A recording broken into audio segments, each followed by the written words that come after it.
Welcome back. Bulletin کا آغاز کریں۔ سب سے پہلے آپ کو بتائیں کہ افغان طالبان رجیم کی بلا اشتعال فائرنگ کے بعد پاک افواج کا آپریشن غزب للحق جاری ہے۔ آپریشن میں 274 خوارج جہنم واصل کر دیے گئے ہیں اور 400 زخمی ہو چکے ہیں۔ 73 پوسٹ سے تباہ کر دی گئیں اور 18 پر قبضہ کر لیا گیا ہے۔ 115 ٹینک اور 72 بند گاڑیاں بھی تباہ کی ہیں۔ دہشت گردوں کو چن چن کر مار گرایا۔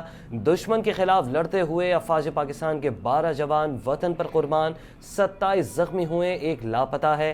لیفٹیننٹ جنرل احمد شریف چودھری نے کہا فتنہ الہندوستان، فتنہ الخوارج کے 22 ٹھکانوں کو نشانہ بنایا گیا۔ دہشت گرد اپنے ساتھیوں کی لاشیں چھوڑ کر فرار ہو گئے۔ ترجمان پاک فوج نے کہا کہ پاکستان کے کسی جگہ پر دہشت گردی کا کوئی واقعہ ہوتا ہے تو دہشت گردوں اور ان کے تحفظ کرنے والوں کو کوئی جگہ محفوظ نہیں ہو گئی۔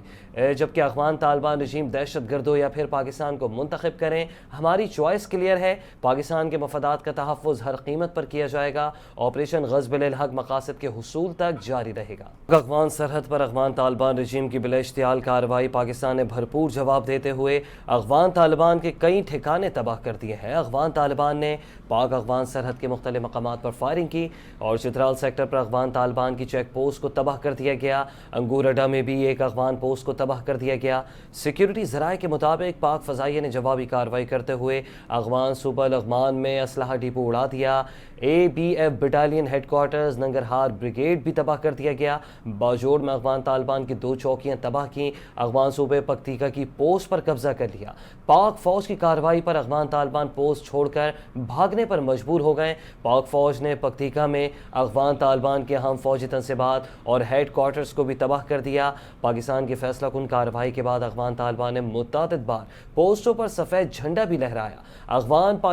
افواج پاکستان کی فوری اور مؤثر کارروائی سے افغان طالبان شدید بوکھلاہٹ کا شکار ہو گئے۔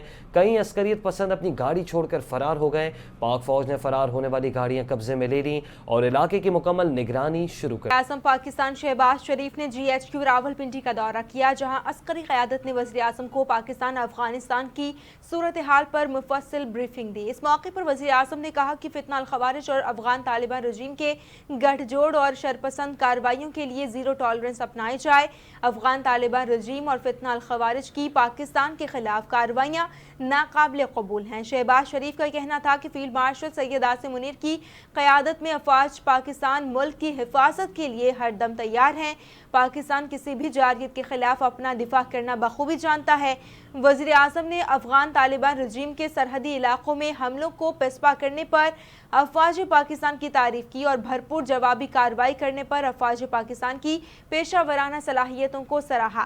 بولے پوری قوم عرض وطن کی حفاظت کے لیے اپنی افواج پاکستان کے شانہ بشانہ کھڑی۔ وفاقی وزیر اطلاعات عطا تارڑ کا میڈیا سے گفتگو کرتے ہوئے کہنا تھا کہ افغان طالبان رجیم دہشت گردوں کی پشت پناہی کر رہی ہے۔ افغانستان میں دہشت گردوں کو تربیت دی جاتی ہے، اب کوئی ڈھیل نہیں ملے گی۔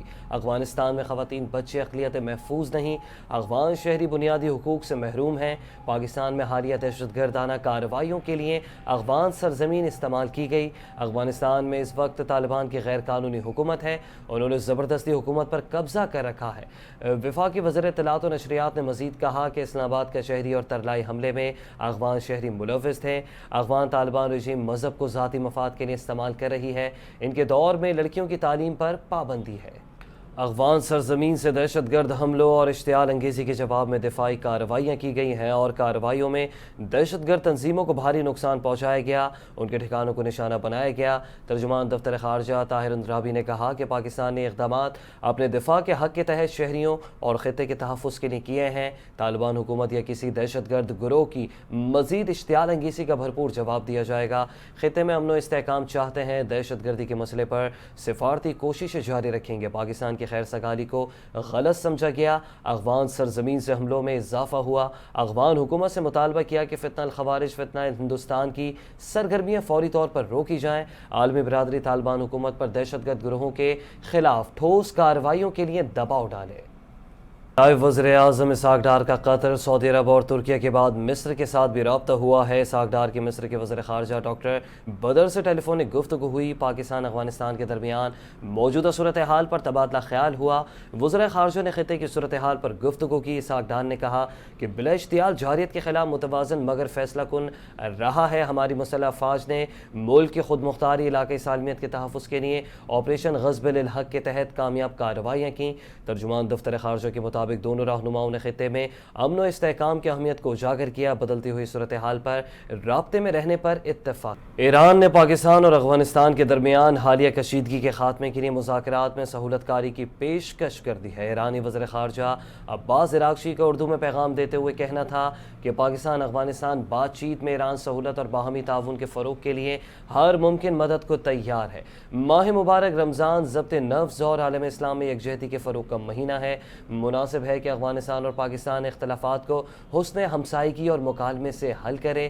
روسی وزیر خارجہ نے بھی مطالبہ کیا ہے کہ پاکستان اور افغانستان فوری طور پر ایک دوسرے کے خلاف حملے روکے اور دونوں ممالک کے اختلافات کو بات چیت سے حل کرے۔ پاکستان کے عوام نے سوشل میڈیا پر اسکائی نیوز کا پاکستان کے خلاف کیا گیا جھوٹا پروپیگنڈا بے نقاب کر دیا۔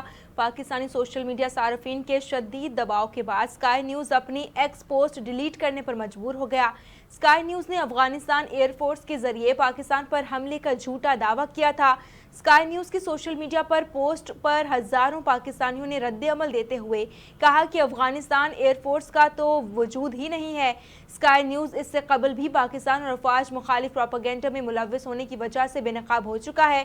اسکائی نیوز بل اوم اور ان کی افغانی نژاد اینکر جلدہ حکیم عرصہ دراز سے پاکستان مخالف پروپیگنڈا میں ملوث ہے۔ اسکائی نیوز کی غیر معیاری صحافت پر سوشل میڈیا پر سوالات اٹھے۔ پاکستان باوقار امن چاہنے والا ایک ذمہ دار ملک ہے۔ 7 سال پہلے دشمن نے رات کی تاریکی میں خود مختاری چیلنج کر کے پاکستان کے عزم و صلاحیت کا غلط اندازہ لگایا۔ پاک فضائیہ نے دن کی روشنی میں جواب دے کر عددی برتری رکھنے والے دشمن کی طاقت کا نشہ اتار دیا۔ آپریشن سوئفٹ ریٹارڈ سے متعلق پاک فضائیہ ہیڈ کوارٹر میں تقریب کرتے ہوئے سربراہ پاک فضائیہ ظہیر احمد بابر سدھو نے کہا کہ فضائیہ قوم کی توقعات پر پورا اترے گی۔ مارچ 2021 سے مالی مشکلات کے باوجود پاکستان فضائیہ نے جامع جدت اور خود انحصاری کی پالیسی اپنائی اور خود کو نیکسٹ جنریشن ایئر فورس میں تبدیل کرنے کی کوششیں جاری رکھی ہیں۔ مئی 2025 میں مارکہ حق کا حوالہ دیتے ہوئے انہوں نے کہا جب ایک بار پھر پاکستان کی خود مختاری کو چیلنج کیا گیا تو پاکستان فضائیہ نے پہلی مرتبہ مکمل اسپیکٹرم ملٹی ڈومین آپریشنز انجام دیے جو نہایت درستگی سے مکمل ہوئے اور دشمن کو فیصلہ کن طور پر پسپا کر دیا۔ جنگ پاکستان کی مفاد میں ہے اور نہ ہی افغانستان کی مفاد میں ہے۔ افغان حکومت بھارت کے کہنے پر جنگ نہ کرے، پرامن طریقے سے مسئلے کو حل کیا جائے اور آپس میں مسلمانوں کو جنگ سے روکا جائے۔ امیر جماعت اسلامی پاکستان حافظ نعیم الرحمان کا کراچی کے اورنگی ٹاؤن میں افطار ڈنر سے خطاب، کہا کہ حکمرانوں سے بھی کہنا چاہتا ہوں کہ اس جنگ سے ہمارا کوئی فائدہ نہیں ہے۔ افغان سرزمین اگر دہشت گردی کے لیے استعمال ہوتی ہے تو نقصان ہمارا بھی ہوگا۔ انہوں نے کراچی کے عوام نے جن لوگوں کو مسترد کیا انہیں عوام پر مسترد کر دیا ہے۔ پیپلز پارٹی اور ایم کیو ایم دونوں نے مل کر کراچی کو تباہی اور بربادی کی طرف دھکیل دیا۔ ایم کیو ایم ہمیشہ پیپلز پارٹی کے ساتھ اقتدار میں ہے۔ امیر جماعت اسلامی نے عید الفطر کے بعد بڑی احتجاجی تحریک کا چلانے کا بھی اعلان۔ کراچی آزاد خان نے پاک افغان بارڈر پر جاری کشیدگی کے پیش نظر شہر بھر میں سیکیورٹی ہائی الرٹ کر دی۔ کراچی پولیس مکمل طور پر متحرک ہے اور شہر میں حفاظتی اقدامات کو مزید مؤثر بنانے کے لیے غیر معمولی سرگرمیوں پر کڑی نظر رکھ رہی ہے۔ پولیس چیف کی تمام حساس تنصیبات اہم سرکاری نیم سرکاری دفاتر، اہم عمارتیں، پورٹس، ریلوے اسٹیشنز، بس ٹرمینلز اور دیگر عوامی مقامات پر حفاظتی انتظامات سخت کرنے کی ہدایت۔ مساجد، مدارس، امام بارگاہوں، دیگر ممکنہ حساس علاقوں میں انٹیلیجنس کو بڑھانے، تھانوں کی سطح پر باہمی رابطہ اور کوارڈینیشن مضبوط کرنے کے بھی احکامات جاری کیے گئے۔ ضلعی اور زونل پولیس افسران کو ہدایت دی گئی ہے کہ پیٹرولنگ، پکیٹنگ، ناکہ بندی کے اقدامات سخت کیے جائیں، جبکہ رینڈم اسٹیپ چیکنگ کے لیے مخصوص پوائنٹس قائم کر کے مؤثر نگرانی کو یقینی بنایا جائے۔ ترجمان کراچی پولیس نے کہا کہ کسی بھی ہنگامی صورتحال سے نمٹنے کے لیے پولیس مکمل طور پر تیار ہے۔ دوسری جانب وزیر اعظم شہباز شریف سے پاکستان میں چین کے سفیر نے ملاقات کی جس میں دو طرفہ تعلقات اور باہمی تعاون کے مختلف پہلوؤں پر تبادلہ خیال کیا گیا۔